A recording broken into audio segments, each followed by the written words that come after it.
Hello, everyone. Welcome to our weekly episode of Something New, the Why podcast, Something New Live, the Why.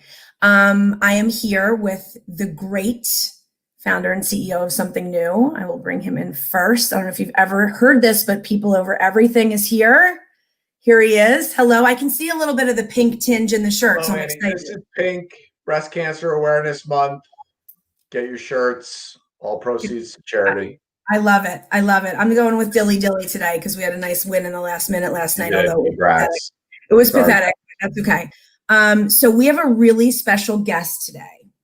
So this whole entire show is based on us and Something New and our why, right? Why it is we do what we do, why it is we're here, why we get up in the morning, and what makes us tick, and what People Over Everything truly means and what we truly do. So we brought on a guest who I happen to think, I mean, you're very important. You're founder of the company and CEO and everything, but I happen to think that person is really the backbone of the existence of Something New. So I'm going to bring in the wonderful and beautiful Kathy Leckey. Hi, Kat. Hello. Hi. I've got my blue People Over Everything on. Very nice.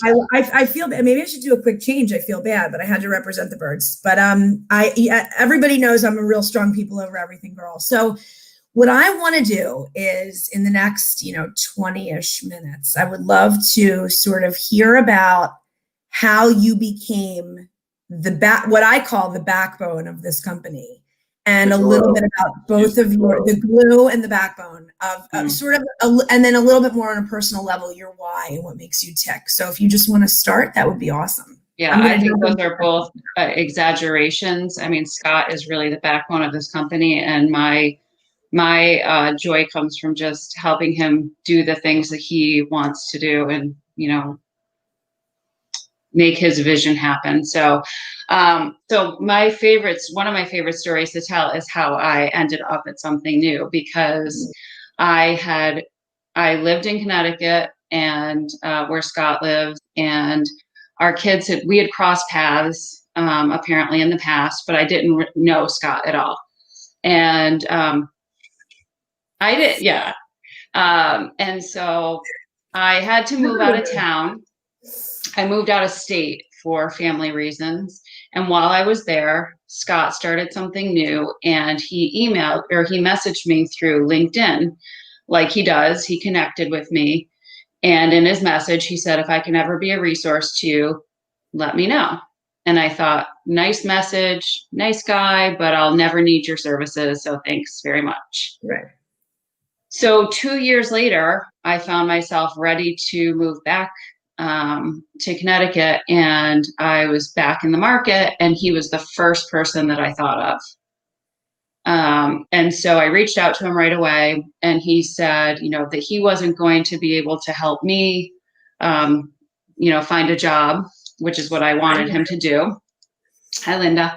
But he said that he had this ASAP, that the accelerated search advanced placement process that he would take me through. Is really an in-depth interview to find out exactly what I wanted, what my skills were, where I was coming from, just basically everything about what I wanted for my perfect next step.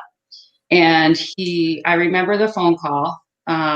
He put me at ease right away, and I was talking to him and telling him everything, not holding back at all, and he had said, like, I'll take you through this process. We'll find out exactly what you can do. And then he said, I've got a lot of connections. I can just introduce you to somebody.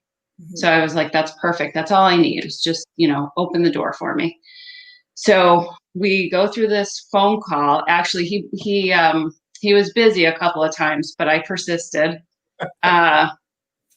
So I finally got him on the phone. I remember the phone call like vividly. He asked me all of these questions. I gave him all the answers. And at the end of the call, he says, well, I didn't see this coming, but I could use you. Right. And so he said, I don't care if you move back or if you stay there or whatever. And I literally started working with him the next day. Wow. And we moved fast. Yeah, the next day. I know all about it. Yeah. Move fast and break shit. But he actually, because of that, I was able to get back. So I did end up moving my family back to Connecticut. And so, Something New has been a very steady and great, part of my life for the last 4 years, 4+ years now. So, I guess what I would say is, how did you know that you wanted to be a part of it? I mean, I know Scott made you feel at ease, and I know that you needed something or you wanted something and you sort of felt, but what did he say to you, or what did you guys discuss as his vision that sort of made you say, you know what? Yeah, I do want to be a part of this. Yeah, I didn't want really didn't want a job. And I was interviewing in other places, and I was talking to Scott about the opportunities that I had. But I definitely knew that Scott had something different. He had a vision, and it was, we met the first time when I came back to visit. We met, and he brought me Something New swag. I think it was the free T-shirt, which is why I signed up. Got her with the swag. It works every time. It works every time, Scotty. Yeah. But he did. He brought. He was very concerned. I don't know what the word is, but he was it was like kind of like Scott, who Scott is right now. He's very concerned about my whole picture. He wanted the best opportunity for me also. And in the end, I just felt, it was a feeling, like I felt like this was the right choice for me. And I chose it over the other options that I had at the time. And I'm so thankful that I did. I like a startup. I at that time I was weighing my options between like a corporate kind of, I don't want to say steady as if we're unsteady, but the corporate path or the startup path. And I've always been around startups. And I love that. I love that environment. That environment. Definitely made the right choice for that. I know just the feeling that you mean because of my experience. Obviously, it was a lot later than yours, but that feeling of just sort of like, I have this big corporate role that I could take, or I could go start up, and where's my heart and how do I decide? And Scott and, everybody on the team sort of helping me to see the big picture and why I wanted to go the route that I wanted to go. And then how satisfying it is once you do it. It's more of a life decision for me, I think, right. At Something New than it is a career decision. It felt like a life decision. You know what I mean? Yeah, absolutely. Quality of life. And other opportunities have come my way over the last 4 years, and I've been able to talk to Scott about that. He's very, he's open to having difficult conversations, honest conversations. And so, but in the end, I've always wanted to stay here. And, I just see, like, even in the past year, so much has happened, and it's so exciting. And, like I said, I told Scott this morning, I was up at 4 o'clock in the morning because there's so much to do. And I can't wait to get things done because there's just so much good stuff going on. And you really are. I mean, Kathy, you're really, and I want to get Scott's perspective on a couple of things, but before we do that, and I want to dig a little bit more personally for you, but like, you're really the go-to, like every single thing that like people on the team can't do, we're like, all right, we'll just ask KL. Like we go to Kathy. Like Scott's always like, that's a Kathy job. Like Kathy's got it. Kathy. And it's just so funny because I have no answers. I got nothing. He's like uploading his download and downloading his upload. Right. He's not sure, and right. We know that Scott is very, very skilled in what he's skilled in. Technology. He is, absolutely. He's a master at what he does. A master of what he does, but we also know that you are very much a master at what you do, and you pick up all of the pieces, it seems, when anything falls. So thank you for being who you are and, how you are the glue. I mean, I see that in just a month of me being part of this. So Scott, what's your perspective on Kathy joining and sort of your story around that? I know that you have the same story, but sort of what's your feeling around that?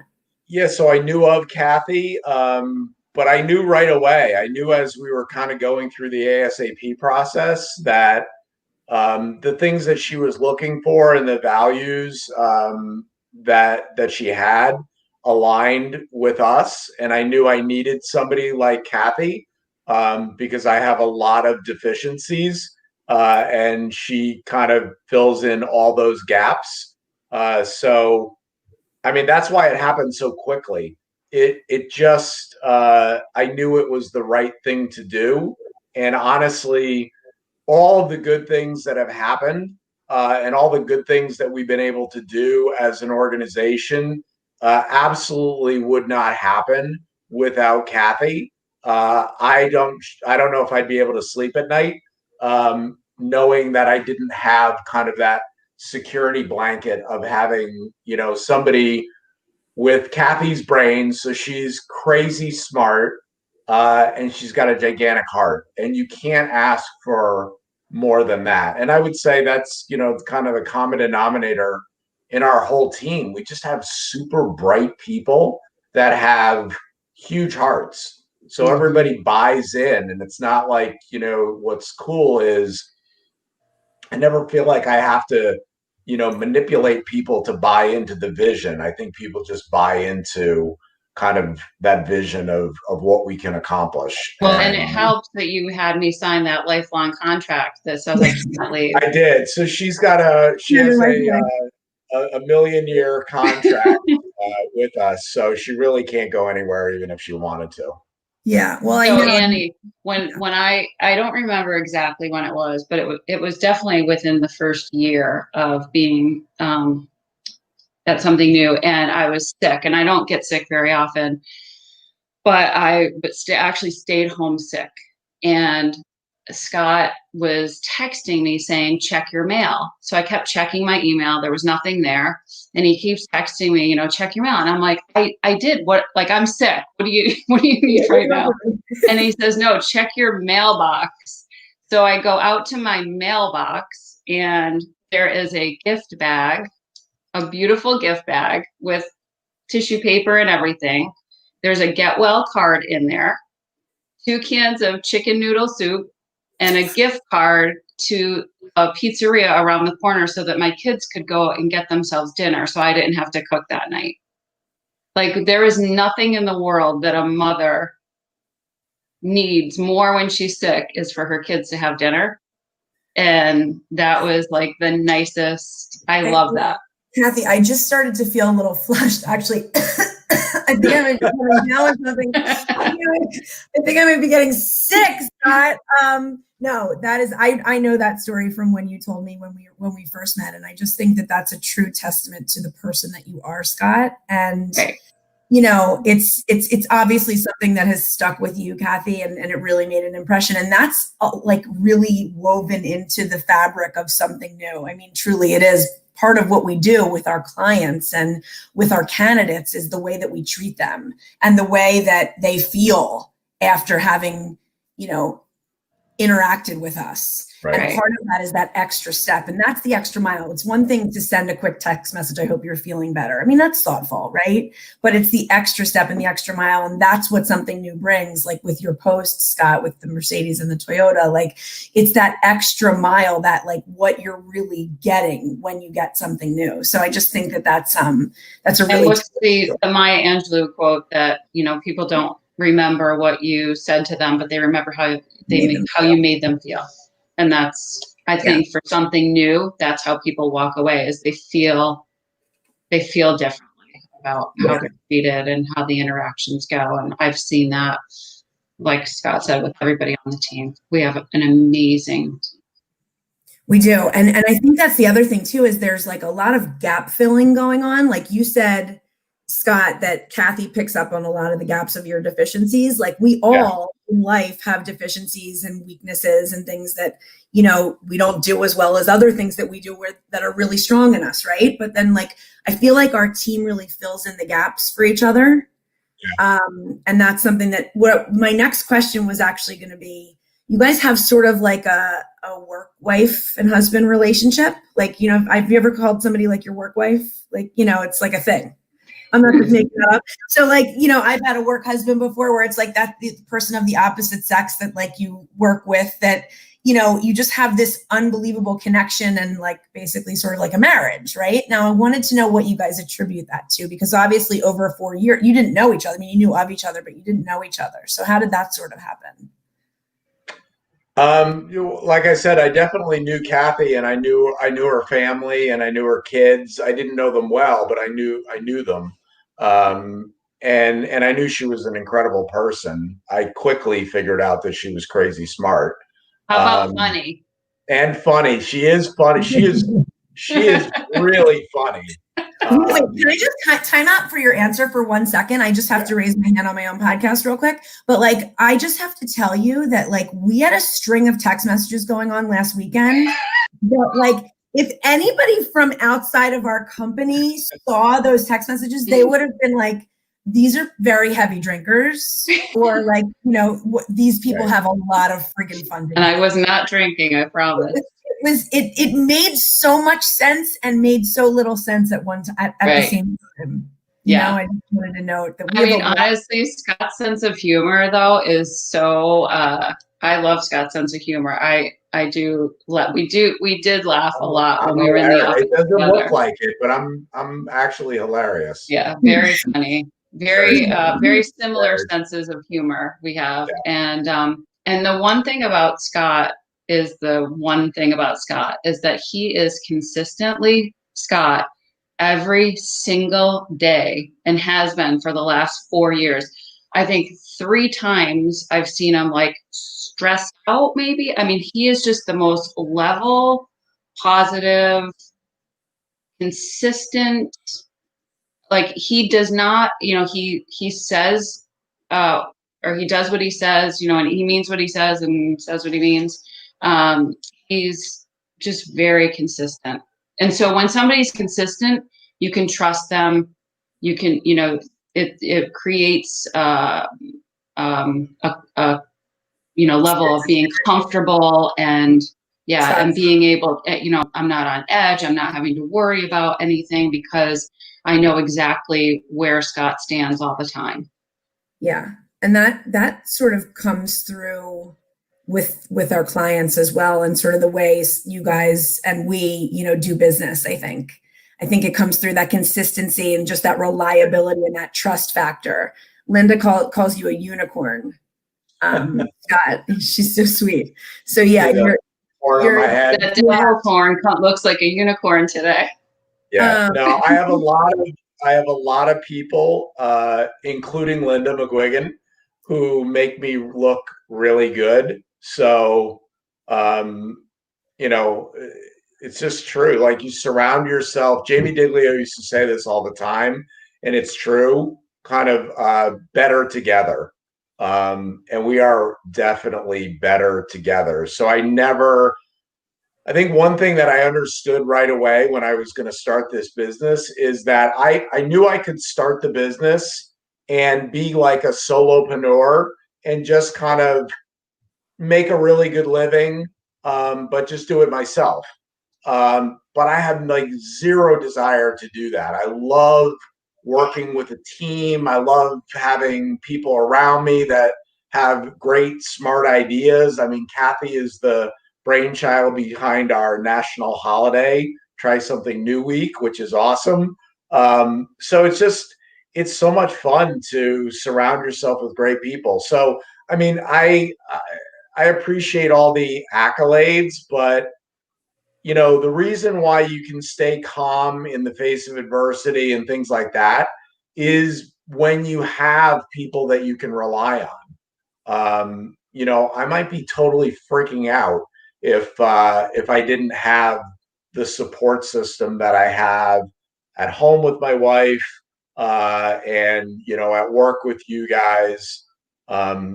So, I mean, I appreciate all the accolades. Obviously, it makes me feel really good, but it's because of the team, and it's because of people that support us that aren't even on the team, like a Linda McGuigan, or there's just so many people that are in our corner rooting for us. That makes it easy.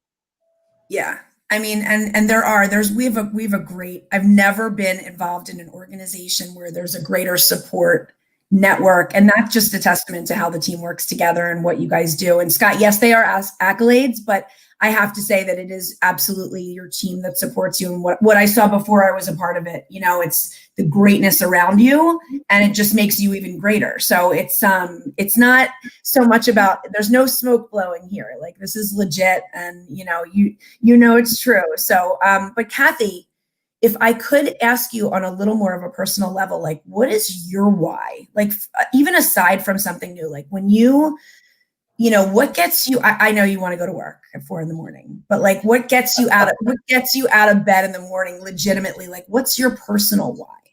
Yeah, I've always wanted to help people.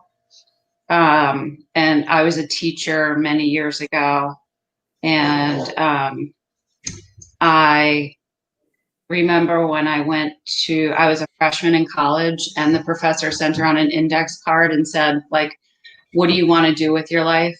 Mm-hmm. Or, what do you want to do? And I wrote down there, I want to change the world.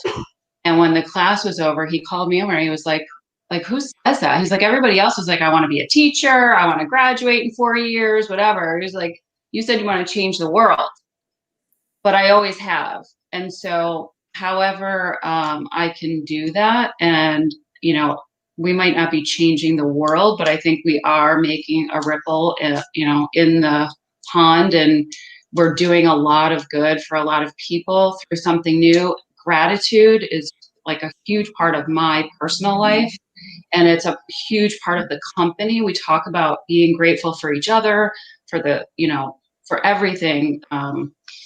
Our campaign about, for the books and everything is always about gratitude. So it just really is in line with what I do. And I've said this too, is Scott doesn't just support us at work, but he supports us with outside of work. So if it's a family issue or a pet project or a site, whatever. And so, I have all along been doing coaching, and Scott has, instead of making me kind of put that aside and on the back burner and not really talk about it, he's supported me. He, put me in a class, put me in a certificate class. And I can't remember the quote that's on the wall, but one day I was in my office and he came in with this huge wall art and put it on my wall. Do you remember what it is, Scott? It's like, it's about finding your passion,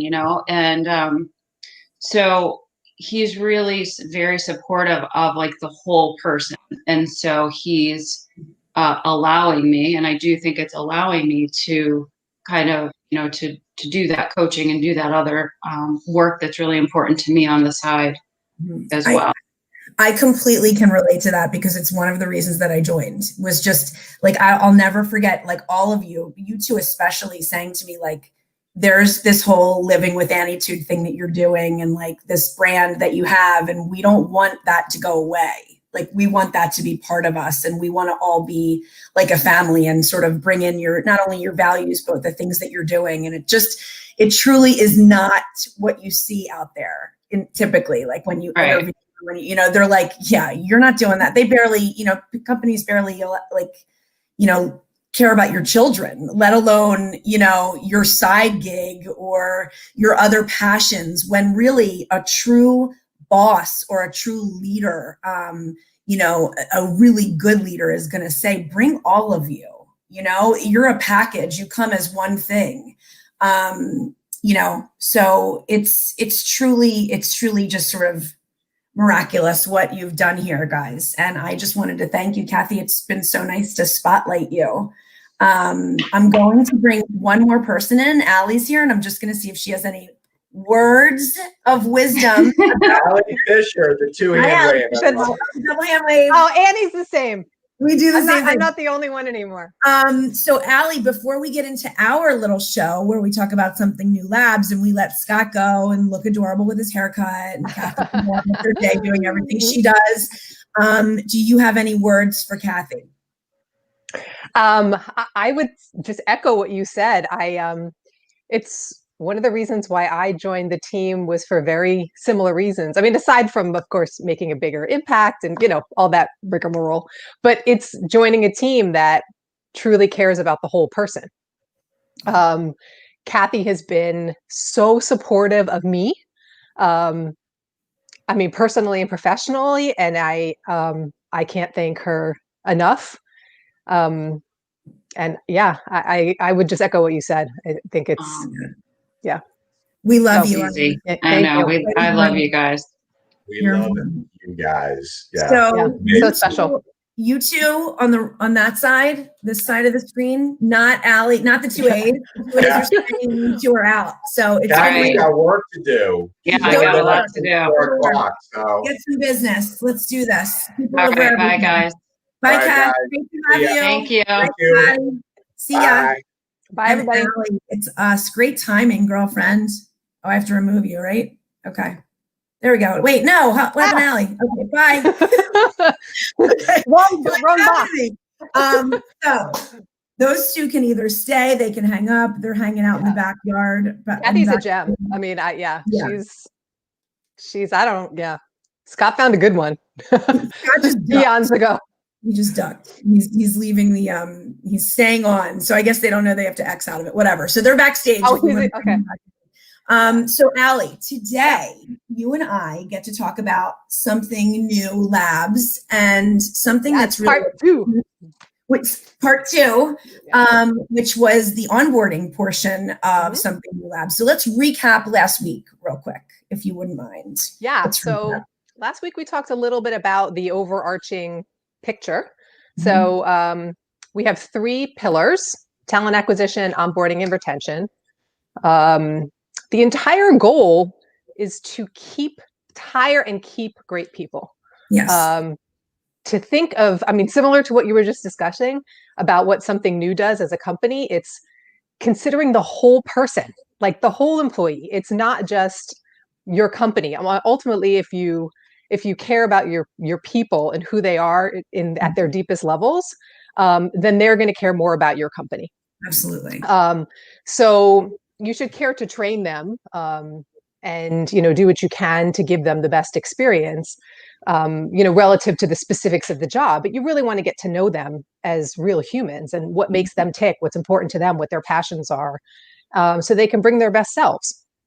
So Absolutely. We talked a little bit about those 3, right? The three buckets, and we got into the talent acquisition piece, which is the candidate piece. It's the candidate experience piece. I think we were on a call the other day. We were talking about how, if you have 100 people interviewing, you shouldn't just focus on the one person that's going to get the job. You need to focus on the 99 that are not going to get the job, because those 99 people are going to be your adversaries potentially if you don't treat them well, or they're going to be your advocates.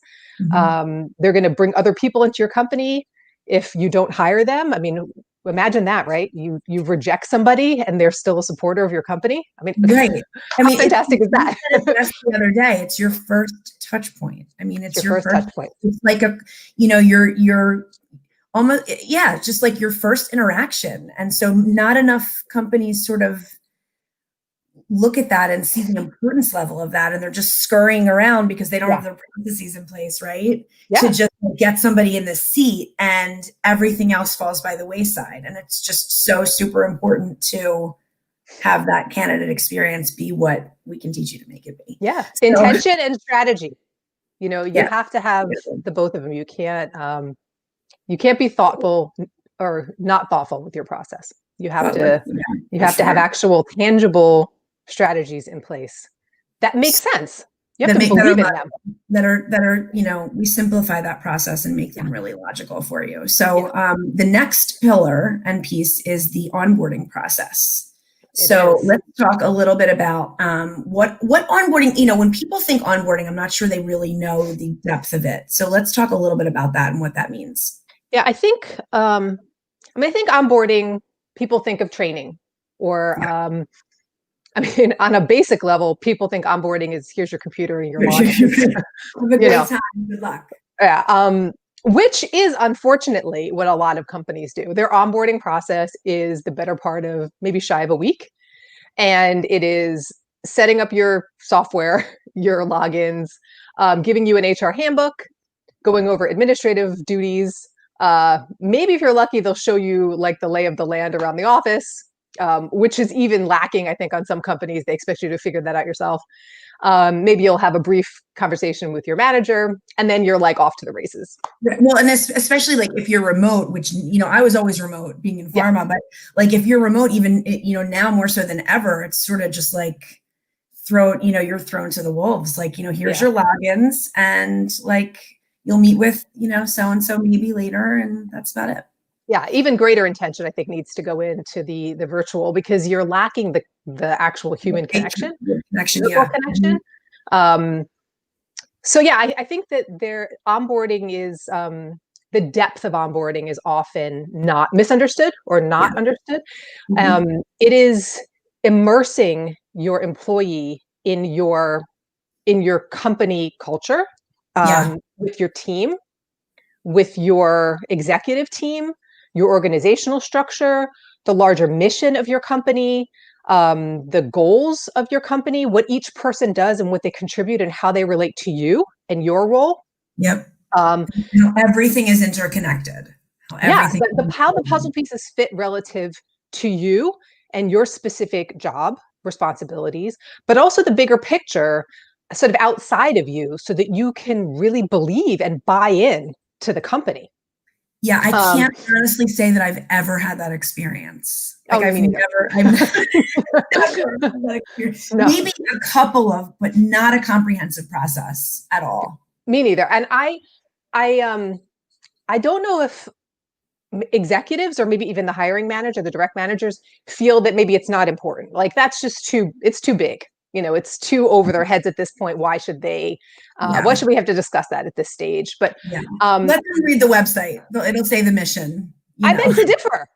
I mean, that's putting it mildly. I beg to differ.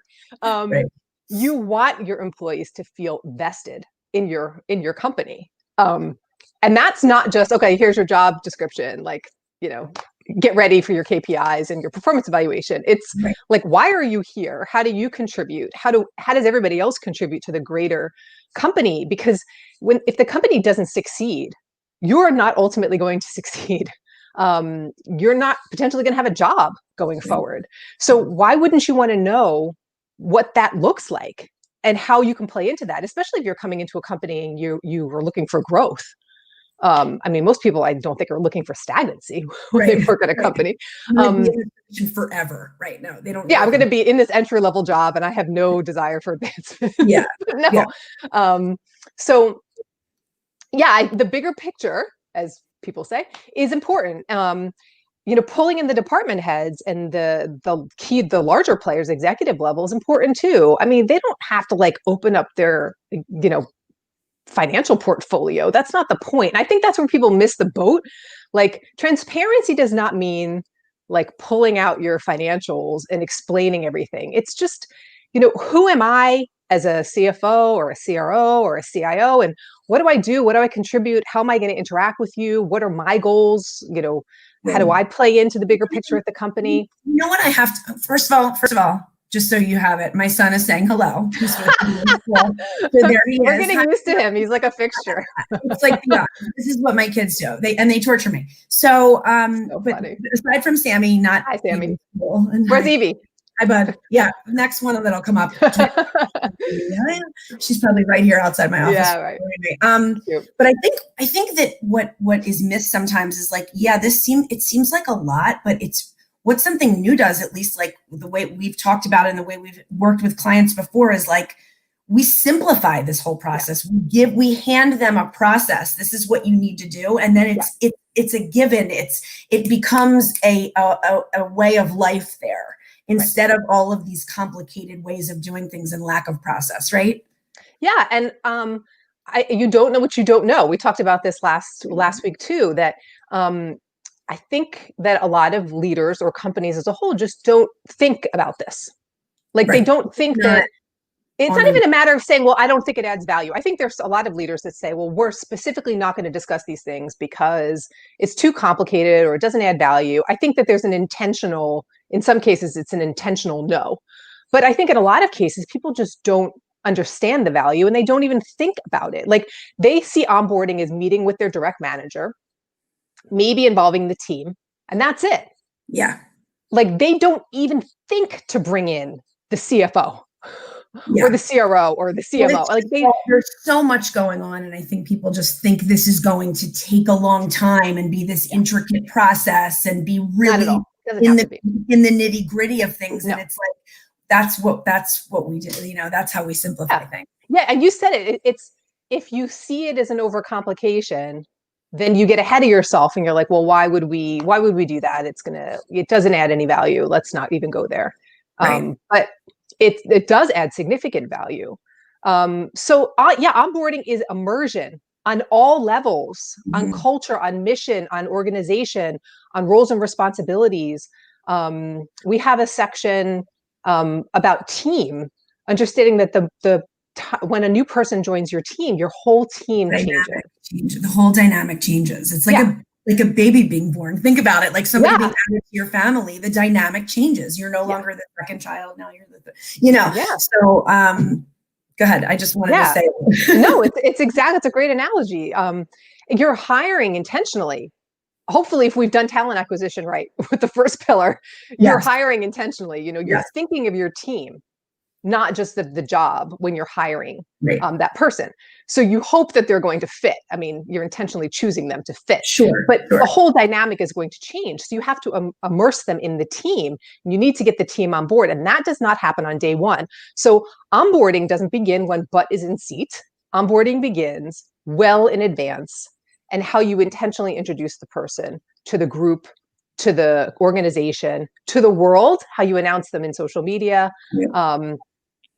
And it's how you create that bond with your team, with your manager, with the company, and with the bigger picture. It's not just here's your laptop, here's a company overview, here's the handbook, here's your process, here's what you're going to be doing on a day-to-day. Like, go figure it out.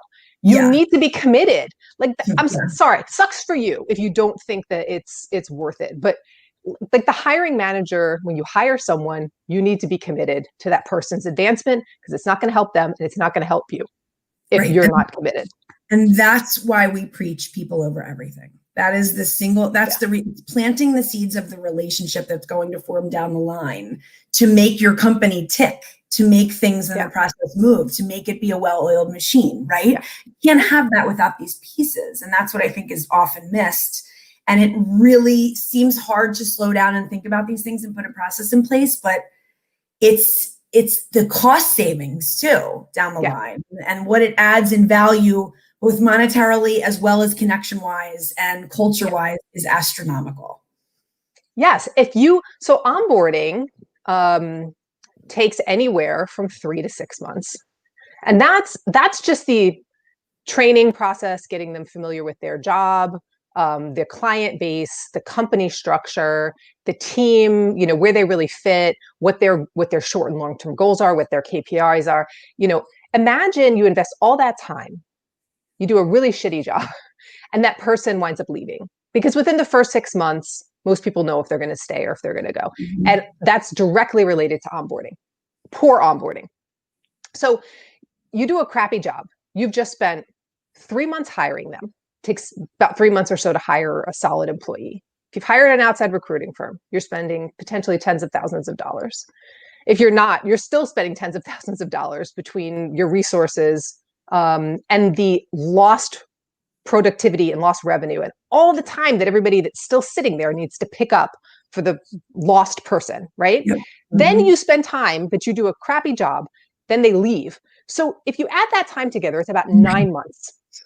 Right. So, and you take the person's salary, whatever it is, you've lost 9 months of that person's salary. Yep. And on top of that, you've lost sales, you've potentially lost client confidence, client loyalty. No client likes turnover. Not to mention, for even put that aside, the culture and the general feeling of the morale of the company, and the people that are picking up for that person that's lost, and the people that are kind of saying, why isn't there a damn process in place? And now we lost has a cost. And now we're back at square one. Yeah. And your whole culture and morale gets turned upside down. Yeah, it has a huge cost. Your employees are listening and they're watching and they're pissed. I mean, when I came from a company that had high turnover, and don't think that the people that are left behind are not angry at leadership for ignoring it and doing nothing about it. I think I had a recent post where it's like, putting your head in the sand is not a process for hiring or retention. It's like, you can't bury your head in the sand. That's not a solution. I mean, think about the positives that this brings when it's done correctly, right? Like think about employees watching and listening and seeing that process in place and that onboarding. Look, I did that too, and this really helped with this, and sort of brings the team together and makes this forms this bond that, I personally have never really experienced. I would love that experience if I started at a new company and there was a process in place and I knew what I was going to be doing next and I knew what was going to happen for the first 90 and then at day 91 also.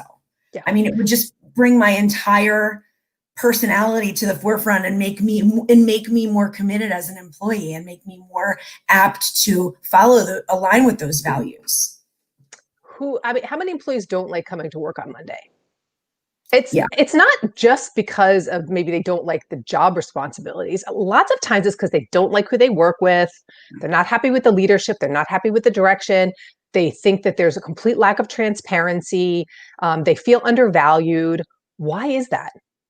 I mean, that's directly related to things like turnover, things like training, lack of development, lack of feedback.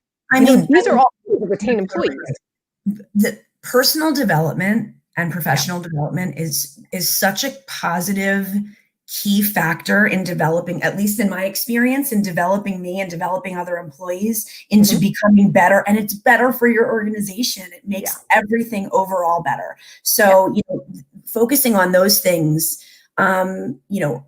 is such a benefit for everybody. It's like in everybody, people over everything, everybody wins. That's the whole thing. It's like everybody win. It's like a win-win situation. It is. And that is pillar number 3. So you're giving people a little no, taste. Sorry. No, it's great. It's great. So tune in next week. Yes. Because retention, ultimate. So you train people, right? Going back to the onboarding, you train them, you invest in their development. You have assimilated them. It doesn't just end. It's not like, okay, 3 months, we're done. Line in the sand. It doesn't end that way. I mean, yes, you can have an intense development stage, just like we do with our program. It's 3 to 4 months of intense SomethingNew labs. And then it's cleanup. It's your time to renew and ensure that you're catching up on all the things and doing right by all the things that you've learned in that intensive program. But your manager or your leader, whoever it is that you're having direct relationships with, doesn't just sort of ignore you. You don't just drop off the map after that program is over. They need to be meeting with you quarterly on KPIs. I'm all for weekly, like informal check-ins. It doesn't mean you're formally sitting down with people, because I think sometimes that could be intimidating, but it could be like, we have our morning check-ins where we talk about a lot of stuff, but you can have a conversation with somebody and have it go off intentionally, sort of have it go off on a tangent to give them some feedback on something that they did that week. But as you feel like you have a voice and you're a matter and you're important, and as an employee, I mean, you know how that feels versus how it feels when you don't have that. Like you as a person just matters, and the whole company can flourish. From that. So I just think that that's so important. Again, and I keep honing in on the same thing: just people over everything, because it makes so much sense. It's so logical, but yet it's often missed. It is, and I think Scott mentioned it, I don't know if it was last week or maybe the week before, that it's often mistaken as this like kumbaya, fluffy, intangible. It is not at all. I mean, on its deepest levels, it's going to make you more profitable. It's going to reduce your turnover. It's going to improve your morale. It's going to improve your productivity, improve your customer satisfaction. And these are all things that turn into long-term sustainability.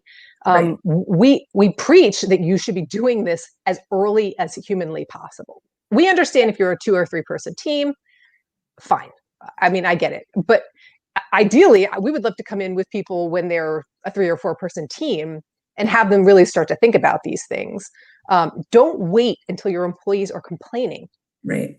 Because now you're doing damage control. Not only do you have to implement great procedures with new employees, but you have to put out fires with the people that are there that are pissed off at you.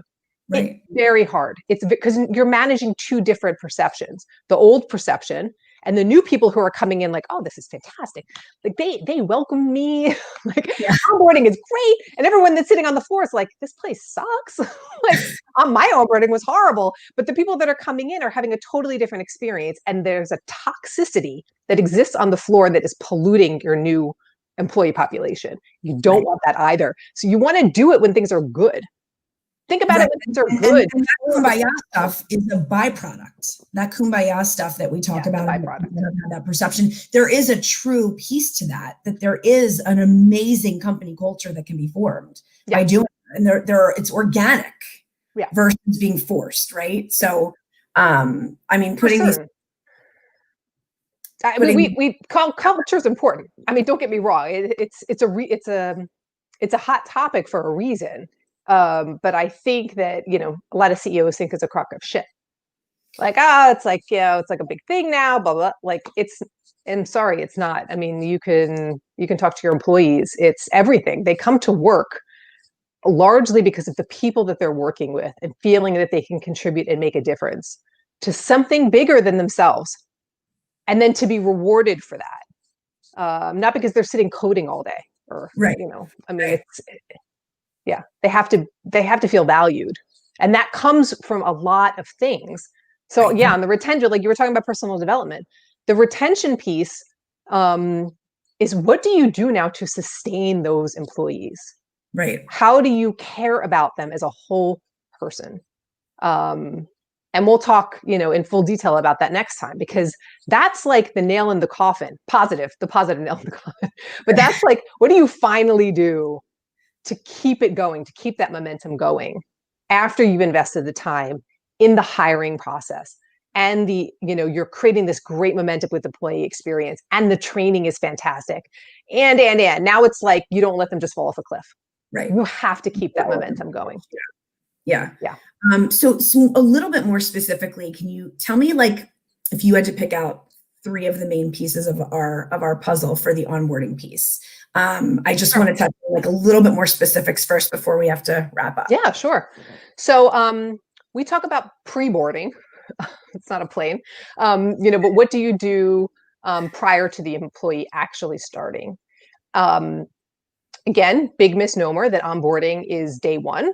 It is not. It is actually even sort of before they're actually hired. I mean, you're almost grooming them to really want to work at your company. You're like, the magnet is there. You're like pulling them in, drawing them into who you are, you personally, if you're the HR person and you're the lead, making them think about, oh my God, this is going to be a great place to work, and all that entails. So we've got some interesting creative ideas as to what you can offer your employee before they've ever started. I mean, we do, you and I both posted about business cards, something new. Who knows if we're ever going to hand them out, right? It doesn't matter. It's like irrelevant. I'm handing them out to everyone in my neighborhood. I don't know about you. No, I haven't handed them out yet. I'm like hoarding them. No. But I was so excited to get them. I mean, the thought that goes into our business, they're beautiful. First of all, they have a quote on the back. They have a quote, like our favorite quote on the back. Hold on, I'm going to show. Hold on. It's hard to get this thing open. Hold on. I'd have to get up and get mine. So I'll let you show yours. Okay. And yours is your quote, right? You quoted yourself. Wait, how do I show? No, it's here. Yeah, okay. Right, and it has my contact info, and when you turn it around, it says my quote. There's just a little glare, but yeah. Oh, okay. It says living with Annie-tude. It's more than a name; it's a way of life. Annie Leib. So you can put your favorite quote, or you can put your own quote, which I did, because that's my way of life. Those are the values I live by, living with Annie-tude. So it's just a little something that just makes you sort of say, this is so different. This is so different. than the other personal touches. We have on our website little fun facts about us all. Yeah. It's a way to introduce us to the world. We were introduced on social media. I think it was sort of the day that we officially started, but you can do that in advance. You want to make the person feel welcome and announced and like it's official. They're part of the team. You matter. You're important. You're a part of this team, and that's exactly how, like, we practice what we preach, which I think is, super important. Yeah. And we have a section talking about KPIs, for instance, and providing feedback. I think the feedback piece is, I could be mistaken, but, how do you have constant conversations with people during that process to keep the dialogue open? We've always called it like almost keeping them warm. Like you're having the person warm and engaged. They're not forgotten about. They're being onboarded, but it's like you're involved in every single piece. Yeah. And there's just a really easy sort of simplified process that can make this all happen. Yeah. We have parts talking about the team, like team integration, which is really important because it can't just be the manager and the direct report. It's not that. Unless you're a one-man band, but let's presume that you're not. Right. It has to be a well thought out process. Don't have the manager be on vacation if you could try to avoid it. Right. Like do something. I think that's such a key, is getting like ingratiated into your team and like, how it's woven together and the team members. It's so important to lay that foundation. Yes. When that person starts, because I just said it before, but it's like a new baby. Like it does change the entire dynamic, personality. Yes. And, if you can plant those seeds in the beginning of establishing a process, a simplified process that everybody follows and is in alignment with, it just makes things a lot easier. Yeah. You need to communicate. I think most of the stuff that we talk about goes back to having solid communication. Even going back to the talent acquisition piece, a lot of things fail because you have one person at the helm, but they're not discussing the job application or the job posting or the job description with the people that are actually going to be working with the person that's hired. So like you need to have that communication. You need to know, I'm going to interview them first, then they're going to be passed to this person, and why. You need to know why. Then that person is going to do this and they're going to do this. And there are steps. But that's how you collaborate with each other. And onboarding is the same thing. It's collaboration. It's team collaboration. It's interdepartmental collaboration. It's letting people know that person is starting. I can't count. I don't have enough fingers and toes to tell you how many times people used to start at my prior life. And you had no idea who they were. No idea. You would just see someone random, and I would be like, "Should I be calling security? Like, who is this person?" Yeah. And you'd find out that they were, somebody, by the way, that I was going to be dealing with. Now, on a day-to-day basis, probably. Not to say that I needed to be brought into the interview process, but if I'm going to be probably one of their internal clients ultimately, shouldn't you be introducing them to me on day one? Well, and then having me be part of the onboarding process to let them know how I'm going to be interacting with them? Exactly. And not only that, it's like it affects the culture because of you and how you're feeling when, that your importance level and like their importance level and everybody the intercommunication with everybody. And it just has a ripple effect. We always talk about the ripple effect. It really does. It does. And then you have employees, people coming to someone like me saying, "Who the hell is the guy on the floor?" And I'm like, "I don't know." And how does that make? Really, there's a ripple effect of embarrassment and lack of leadership that happens with that trickle down too. And think about how good the leadership looks when you do that. Think about how horrible. But in my position, I would have to say, "Oh, that's so-and-so," but I've been put in some really precarious situations before where like someone, I don't know, went on vacation or went out on disability for a month and I was never told about it. And they're like, "Well, where's our contact with so-and-so in that department? Like, who are we supposed to be talking to relative to this new job responsibility? Because I heard that we were hiring for that job now." And I'm like, That's news to me. I didn't realize that we were filling a role. And I'm like, you need to have levels of communication, especially at the leadership level. I mean, we're not the people that we're dealing with are not 10,000 employees, 10,000 employee organizations. It's manageable. You're dealing with companies that are 500 or less. I mean, in some cases, they're 100 or less. There's no excuse for lack of communication. Yeah. I mean, and when you do have that, what comes out of it, like, just like I've been saying this whole time, just the overarching theme is just this general positivity and positive culture and happiness and contentment and open lines of communication that are just really pleasant to deal with, and people want to go to work and they're happy there. And then they believe in your company and they do a better job because of it. So and you have to have that from top down. I mean, there are a lot of discussions that you can have, entry level, mid-level employees sort of pushing these initiatives.